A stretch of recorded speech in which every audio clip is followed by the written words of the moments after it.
¿Qué tal? Les damos la bienvenida a este espacio del canal del Poder Judicial de la Federación. En esta ocasión vamos a hablar de medidas cautelares en materia laboral y género y para ello nos acompaña la jueza Lucero Alejandra de Alba Peña. Ella integra el tercer Tribunal Laboral Federal de Asuntos Individuales en el estado de Tlaxcala. Jueza, bienvenida. Hola, muchas gracias por la invitación. Es un gusto estar aquí. Gracias. Si nos comenta, por favor, de entrada, ¿qué son las medidas cautelares?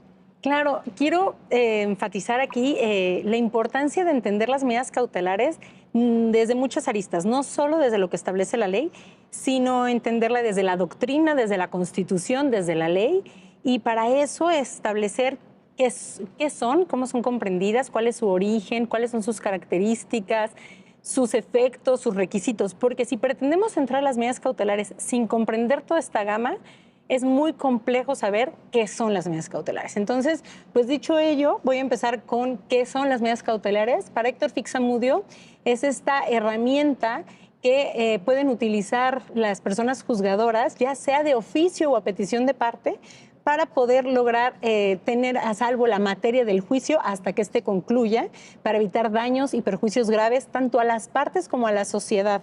Esto es bien importante. Esta definición desde la doctrina. Ahora, el origen propiamente de las medidas cautelares, pues evidentemente es una respuesta a la dilación procesal. Esta fue a la dilación procesal que implicó por muchos años que los asuntos fueran largos y cuando concluyera el asunto ya se hubiera perdido la materia. Esto es el derecho fundamental analizado, que en un momentito más platicaremos de eso, pero entenderlo como el derecho fundamental, eso es lo que nos importa aquí salvaguardar. Y para esto hay que entender cuáles son las características de una medida cautelar. Son muchas sus características, empezando, por ejemplo, son provisionales. Esto quiere decir que nada más viven durante el tiempo que dura el juicio, no es más allá. En cuanto se dicte la sentencia, ahora la sentencia es la que genera la vigencia, ya no propiamente la medida. Son provisionales, son revocables o modificables. Esto es importantísimo entender en su naturaleza esto porque las situaciones del derecho pueden ir cambiando durante el trámite del juicio y eso lo tiene que advertir la persona juzgadora para hacer las modificaciones que sean necesarias porque siempre lo que implica esto es salvaguardar el derecho. También son instrumentales, dicen que este es el instrumento del instrumento, porque el instrumento básico es propiamente el procedimiento, ¿no? Ese es el juicio. Pero este es el que va a auxiliar a que el procedimiento tenga un fin válido, ¿no? Tenemos también que son sumarias, porque esos son rápidas, eso atendiendo a uno de los requisitos que vamos a hablar más adelante, porque aquí urge resolver. Estamos cuidando que no se nos acabe la materia del juicio y específicamente estamos velando por un derecho fundamental. Bueno, entre varias, estas son las principales características de las que podría hablar. También es importante entender entonces sus efectos. Los efectos, hay dos efectos clásicos, uno que conocemos sobre todo por el tema de la suspensión en amparo, conservativos, y los otros son tutela anticipada. Los conservativos es mantener las cosas en el estado en que están. Esa es como de las medidas cautelares, es la clásica. Y la otra son la tutela anticipada, es poder darte previamente a tu derecho, antes de que se determine el derecho en la sentencia, que es propiamente se te reconozca ese derecho, se te va generando esto con la única finalidad de no perderlo, ¿no? Bueno, entonces es la tutela anticipada. Y por último, creo que nos importaría hablar ahorita, de manera bien relevante, de los requisitos para el otorgamiento. Todo esto, como parecen palabras muy similares, características, efectos, requisitos, pero si bien no, van todas interconectadas, todas se conocen entre ellas, cada una tiene su momento y su función.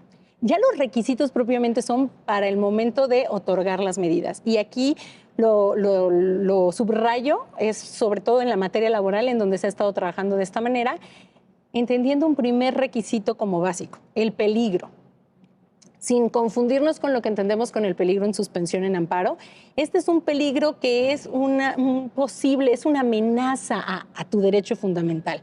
Aquí, por ejemplo, en un asunto que tuvimos en el tribunal, es una señora que llega con glaucoma y ella nos refiere que fue despedida y entonces viene evidentemente reclamando este despido injustificado. En lo que llegara a fin el asunto y ahorita no tiene seguro social.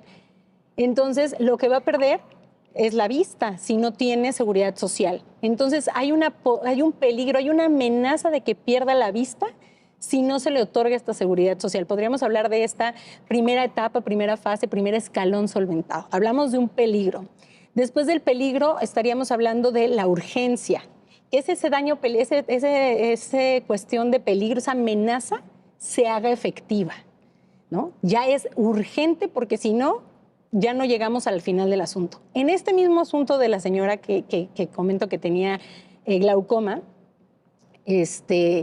aquí ella tenía una situación muy particular, traía un contrato individual en el que nunca había visto una prestación tan buena como esta con la señora, traía una prestación en su contrato individual que correspondía a darle seguro de gastos médicos por 2 años que se pagaban en el momento en que ella entraba a trabajar. Entonces, ella tenía que había entrado a trabajar hacía 9 meses, me parece. Entonces, estaba vigente sus gastos médicos ya pagados por anticipado. Entonces, lo que no teníamos esta segunda grada, no había urgencia, porque todavía le quedaba a la señora aproximadamente años, 6 meses, 1 año y algo. Entonces, en lo que ahorita aproximadamente un tribunal laboral está tardando 5 meses en un máximo en resolver un asunto, ella en ese entendido tendría todavía la posibilidad de tener este servicio de salud, no perdería la vista por esta situación. Entonces, había peligro, pero no había urgencia. Ahora, suponiendo que este asunto se atrasara por cualquier situación, el asunto de esta señora que les comento con glaucoma, ¿qué pasaría si se tardara más del tiempo y se le venciera su seguro particular contratado por el patrón? No habría ningún problema, porque platicábamos hace un momento de las características de las medidas cautelares y una de sus medidas es la revocabilidad, la modificación. Se puede modificar. Si tenemos una situación distinta en el tiempo, es posible que la modifiquemos. Y por último, el último elemento de los requisitos es la apariencia del buen derecho. La apariencia del buen derecho es que la asomadita al fondo, esta siempre ha sido controversial, es esa asomada al fondo para ver si cuando yo llegue a la sentencia la señora podría tener este derecho a, supongamos que no tuvo este seguro médico que les comento, entonces que si estuviéramos en urgencia porque no tiene seguro médico, pasamos a la grada de la apariencia del buen derecho y advierto que efectivamente fue su patrón y que de ganar el asunto ella tendría posibilidad a que se condenara a los capitales constitutivos, al pago de capitales constitutivos por su patrón. Entonces ahí tendríamos esta posibilidad de hacer la modificación. Esos son los requisitos que son bien importantes conocer, por eso digo que es importante conocer sus características, sus efectos y sus requisitos. Ahora bien, estas medidas cautelares, ¿cómo se aplican en el ámbito laboral? Bueno, específicamente tenemos, con el nuevo sistema se ha hecho mucho hincapié en el tema de los principios entendidos como pilares fundamentales para echar a andar este procedimiento, siendo importantes la celeridad, el principio de realidad, la sencillez. Bueno, entendido eso, hay que entrar a la lectura del artículo que establece propiamente las medidas cautelares. Y las medidas cautelares en la materia laboral, justo con la reforma más vigente, ingresó dos extras. Antes nada más era arraigo y embargo, y ahora ya tenemos el que no se dé ordenar que no se dé de baja a una mujer que está embarazada, que no se dé de baja del seguro social, y la otra es que en temas de trabajo infantil o discriminación siempre se tenga cuidado con las cuestiones de seguridad social y otros derechos fundamentales. Entonces, en la actualidad tenemos estas 2 nuevas fracciones que debemos de considerar como enunciativas, pero no limitativas. Ahora bien, nos comenta cuáles son los principales principios que rigen las medidas cautelares en el nuevo sistema de justicia penal y qué diferencia hay con el anterior sistema, cuando eran las juntas de conciliación y arbitraje. Sí, con el anterior sistema, bueno, es que antes de este no existían más que estas 2 y bueno, básicamente era que no sé si es propiamente con el anterior sistema o es con toda esta revolución que tenemos en derechos humanos, ¿no? Tenemos desde la reforma de derechos humanos para acá, hemos tenido esta visión, este entendimiento distinto del derecho. Y aquí me permitiría yo decir que hoy por hoy entiendo que los asuntos, para entender desde las medidas cautelares, ya no las analizamos directamente desde la acción. Esto es, antes era, ¿cuál es tu asunto? Es una reinstalación desde la acción. Hoy por hoy los asuntos en laboral, en civil, en mercantil, en penal, en donde sea, todos los asuntos se analizan primero atendiendo a la persona que viene. Esto es, analicemos un contexto individual, entendemos a la persona, toda su interseccionalidad, vemos es mujer, qué edad tiene, en dónde trabaja. Vas viendo todos estos elementos de la persona. Por otra parte, vas viendo el contexto social, en donde no es lo mismo ser una trabajadora de hilar, de cuestiones textiles, por ejemplo, en Tlaxcala, que ser una trabajadora petrolera, ¿no? Son cuestiones totalmente distintas de entender. Entonces ves contexto individual, contexto social. Y punto importante, ves el derecho humano que se está viendo afectado, que si bien en la materia laboral siempre vamos a decir es el derecho al trabajo digno, evidentemente hay muchos otros que se ven afectados, como puede ser el derecho a la salud, a la integridad, cuando estamos hablando de una mujer que es violentada por acoso sexual, acoso laboral. Entonces, después de atender propiamente cuál es el derecho humano afectado, entramos al litis, y ahora sí ya entramos si viene reclamando reinstalación o qué situación, y luego hay que entender toda la normativa. ¿Por qué? Porque si no, la propia Ley Federal del Trabajo nos dejaría muy cortos para entender las medidas cautelares. Las medidas cautelares las tenemos que ver, como decía yo, de una manera no limitativa, ¿no?, sino enunciativa. Para eso necesitamos entrar desde el artículo 1 constitucional, el 17 constitucional, convenciones, la ley, por ejemplo, de mujeres un acceso libre de violencia, la Constitución desde su artículo de la salud. Entonces vemos la doctrina, vemos la Constitución, los tratados internacionales, todo lo que tengamos sobre DESCA, la Ley Federal del Trabajo, y podemos entonces entender mucho más para la aplicación propia del derecho. ¿A qué voy con esto? Podríamos ampliar esta gama no solamente a no dar de baja a una trabajadora que esté embarazada, sino qué pasa con aquella trabajadora que nunca fue dada de alta. Bueno, aquí, por ejemplo, una propuesta es no necesariamente es darla de alta, porque una alta al Seguro Social implica semanas de cotización, implica de señalar salarios, implica muchas cuestiones. Aquí lo que nos interesa es la salud. Finalmente, nos importa que desde este momento hay peligro, ya está embarazada, hay urgencia porque está embarazada ahorita y ahorita necesita atención médica para ella y para el bebé. Entonces, en este momento se le otorga, pero únicamente cuestiones de salud, y así se ha empezado a hacer por varios tribunales ya laborales, en donde se ordena únicamente al Seguro Social que se dé el tema de salud, porque el otro tema de la alta pues puede quedar al final en el pago de capitales constitutivos. Podemos entrar a otros temas bien interesantes como otorgar medidas restrictivas para en temas, por ejemplo, de acoso sexual, ¿no? Una trabajadora, y esto va en otros temas, una trabajadora que viene señalando un despido injustificado por acoso laboral, acoso sexual por parte de su patrón directo. El patrón ofrece, después de la contestación, ofrece una reinstalación, pero si la van a reinstalar, la están reinstalando en las mismas circunstancias. Eso quiere decir que va a regresar con su agresor. Ahí entraría una medida que podría yo pensar que es de oficio, podría yo pensar que es en cualquier momento, que puede ser, ¿para qué? Para pedir que si la van a reingresar a trabajar, no puede trabajar con la persona que ha sido su agresor.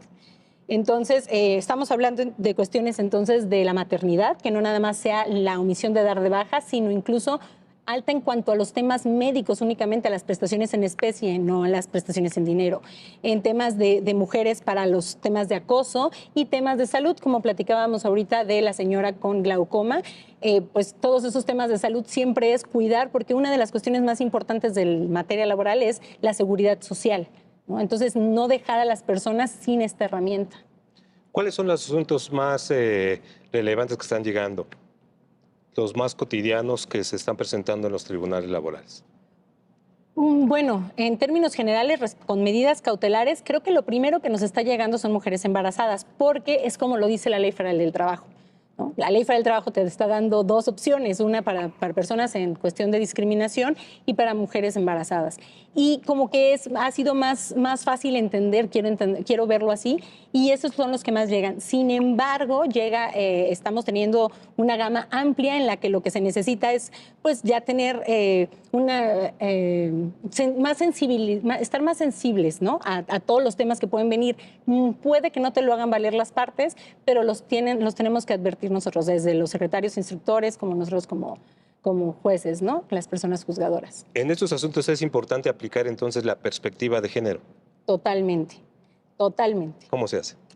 Bueno, la perspectiva de género es lo que refería yo hace un momento, implica entender el asunto desde quién llega, ¿no? La persona que está llegando, el análisis de las circunstancias, su contexto social, su derecho. Pero además la jurisprudencia de la Suprema Corte nos da muchos elementos para poder analizar esto, que son la oficiosidad, esta parte proactiva de la persona juzgadora. Y a eso me gustaría entrar entonces con otras preguntas, con otros puntos como reflexiones, ¿no? Decía yo que no nada más tenemos que entender la Ley Federal del Trabajo como los únicos elementos que podemos aplicar, las 4 hipótesis de las medidas cautelares, sino a entender a mayores, pero también es un punto importante saber que podrían ser de oficio. Lo decía Héctor Fixamudio, pero lo dice el artículo primero de la Constitución. Sin embargo, la Ley Federal del Trabajo te dice que son a petición de parte. Pero yo me pregunto qué pasa con esta señora de acoso laboral, que la vamos a regresar a trabajar y su abogado no se le ocurre pedírmela. Entonces, ¿voy a dejar a que ella me lo pida o yo tengo que entrar en proactividad? Juzgar con perspectiva de género implica que vamos a ingresar a hacerlo directamente y otorgarle la medida. ¿Cuándo se pide? Ese es otro tema bien relevante. Dice la ley que únicamente se debe de pedir en el momento en el que estás presentando tu demanda. Sin embargo, lo platicábamos también hace un momento. ¿Qué pasa con la señora del glaucoma? La puede pedir en año y medio más, que probablemente se quede sin asunto, sin el tema médico. Se podría hacer, ¿no? Entonces, hay varias cosas que podríamos ampliar. Por otro lado, ¿en qué momento se tendrían que resolver? ¿Quién las resuelve? Las resuelve la Secretaría de Instrucción, y esto es bien importante señalarlo. Lo resuelve Secretaría de Instrucción cuando le llegue el asunto, no lo resuelve la persona juzgadora. Y creo que es sumamente correcto porque con esto le da la oportunidad en reconsideración a la persona juzgadora de revisarlas. Ahora, la reconsideración en la Ley Federal del Trabajo te dice que será hasta la preliminar, pero aquí estamos hablando de urgencia en la medida, ¿no? Entonces, no me estaría esperando yo a terminar el asunto, a llegar a preliminar para pronunciarme. Creo que la persona juzgadora, en perspectiva de género, con esta proactividad, lo puede hacer antes. Considero de suma irrelevancia que sí lo haga la Secretaría de Instrucción y no directamente la persona juzgadora, porque de hacerlo la persona juzgadora se tendría que ir a amparo indirecto, y estamos hablando aquí de un asunto de urgencia. Por eso lo importante de conocer no solamente el concepto que te dice la Ley Federal del Trabajo, sino conocer qué dice la doctrina, cuáles son sus características, cómo se ha definido por jurisprudencia esta figura, para decir urge. De ahí la importancia de que se pueda llevar por la Secretaría de Instrucción, revisado por el juez. Entonces, considero que hay varias cuestiones interesantes, como pensar que se pueden pronunciar en cualquier momento, que pueden ser de oficio, que las tiene que revisar la persona juzgadora, y que son enunciativas y no limitativas. Todo eso nos da la perspectiva de género, un tanto de proactividad para poner el piso parejo. No es para aventar el asunto es poner este piso parejo en el momento de la litis y salvaguardar el derecho humano que se ve afectado. En estos casos hemos visto salud, dignidad, atención médica, etcétera, ¿no? ¿Cuáles son las áreas de oportunidad que usted identifica para las medidas cautelares en materia laboral? Como áreas de oportunidad, bueno, por supuesto que es que es un punto, esta herramienta está en estudio, está en crecimiento. Las áreas de oportunidad están desde las propuestas que traigan el litigio, ¿no? Las partes en el juicio, eso que nos traigan da mucha área de oportunidad, pero además ahorita, hoy por hoy, que tenemos otras herramientas para poder seguir analizando, ¿no? Como yo decía hace un momento, no analizamos las medidas cautelares solo desde la Ley Federal del Trabajo. Entonces, ahí creo que están todas las áreas de oportunidad para hacerlas crecer, saber que tenemos muchas más herramientas, saber que el área de oportunidad no está en que necesitemos una reforma legislativa para trabajarlo, ¿no? Sabemos que tenemos todas estas posibilidades de hacer aplicaciones directas, atendiendo al artículo primero constitucional, refería yo, a los DESCA. Hay muchas situaciones que podemos hacer para que, con la única finalidad de que sean la respuesta, como decía yo, a este tiempo que tarda el juicio, y pues lograr, sobre todo en áreas de oportunidad, decir al final, logramos salvaguardar un derecho humano. Y por eso creo que en esta parte de áreas de oportunidad está esta reflexión sobre si es correcto que solamente lo pueda pedir la parte, si es correcto que solamente puedan ser al principio, si es correcto que nos limitemos a estas 4. Todas esas son las áreas de oportunidad, de empezar a reflexionar sobre las oportunidades que tenemos para el análisis de estas. Hubo un asunto bien interesante de una trabajadora que ella refirió, me corrieron por más de 3 faltas injustificadas. Y entonces la trabajadora dice, pero no entiendo por qué me corrieron, porque yo justifiqué totalmente que esas 3 faltas fueron por mis idas al doctor, al médico, porque eran mis quimioterapias, porque tengo un cáncer. Entonces nos quedamos con cara, no venía solicitando una medida cautelar y la señora se acababa de quedar sin sus quimioterapias. Al haberla despedido se quedaba sin quimioterapias. Entonces no la venía pidiendo y de momento no habían suficientes elementos. Fue hasta en la prevención cuando llegan más elementos para resolver que efectivamente, en apariencia el buen derecho, ella tenía esta circunstancia, realmente estaba enferma de cáncer, que sí estaba llevando estos tratamientos. Y pues hubo la necesidad de decir, vamos a entrar con perspectiva de género, entendiendo que también era una mujer de edad avanzada, vimos toda su interseccionalidad. Y incluso un punto aparte que de mucho debate ahorita es el tema de la debida defensa y pedirle entonces a Defensoría Jurídica que auxilie con este trámite, porque pues evidentemente era un tema que requería una medida cautelar. Sin hablar más, creo que eso serían estas áreas de oportunidad. Estamos en crecimiento, estamos en el momento de poder explotar esta figura. ¿Algo más que desea agregar? Pues me gustaría decirle a todas las personas, a las trabajadoras y a los trabajadores que nos están escuchando, que no duden en solicitar una medida cautelar si es que consideran que está en riesgo algún derecho fundamental. Las personas juzgadoras estamos para atender estas situaciones y estamos buscando siempre la forma de darles este servicio para la protección de estos derechos fundamentales. Jueza, muchas gracias. Muchas gracias a ustedes por la invitación. Así concluimos este espacio del canal del Poder Judicial de la Federación. Muchas gracias por su atención.